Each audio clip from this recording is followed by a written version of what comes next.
name is Larry Barthle, Barthle Brothers Ranch. We are located in San Antonio, Florida. We're in the cattle business with commercial cattle, crossbreed, and registered Brahmins, and quarter horses as well. Very diversified operation altogether. I mean, we have cattle, horses, we've got a quail hunt operation, we've got hunting leases, sometimes we do sod, it's been a while. Most years we do cost share on the hay seed. I'm Randy Barthle. I'm from Pasco County right here at Barthle Brothers Ranch, and I've pretty much spent my life raising cattle and horses. That's about it. It's not a complicated life. The ranch actually started back in the 1920s. Our grandfather had cattle on open range before there was any fence laws passed. And at that time, he was against the idea of a fence law. Florida being the first state to have cattle introduced into it in the United States and the last state to have a fence law. He was trying to buy as much property as he could. In the 1930s, I think he had most of it put together by 1938, 1940. And at one point he had about 20,000 acres. But all over the years we raised so many horses, and our focus was trying to raise horses that you could work cattle on.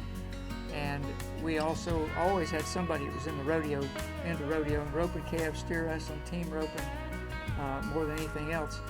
And we raised a lot of horses that went professionally, competed all over the country.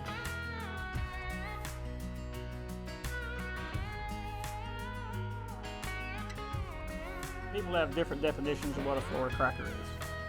But the true definition was from the early times when people were working cattle and they had their own whips and they were popping the whips to move the cattle out of scrubs in rough areas.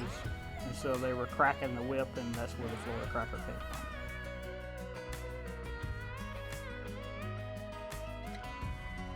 They called it cow hunting because we would ride off in those swamps and woods trying to find cattle and just try to get them out of there and get them into an open pasture trap so we could pin them.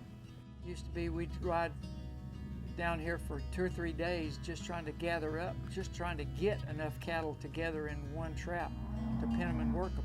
So we did a lot more riding and a lot less time in the pen. You have to have a dedication to long term.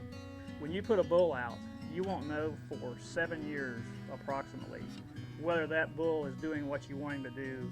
If you buy a bull to keep heifers, it takes them to be 5 years old before you know if that cow is going to be successful. So you got a long-term investment, and if you make mistakes, it shows up 5 or 6 years later. It's more productive overall than it used to be. We have a little more, or we have some more improved pastures, but we're taking better care of them, which lets you take better care of the cattle as well. And that's the only way to stay in business. So by taking better care of the land, whether it's mowing, fertilizing, clearing some, providing more for the cattle, it lets you have more income so you can keep the ranch going.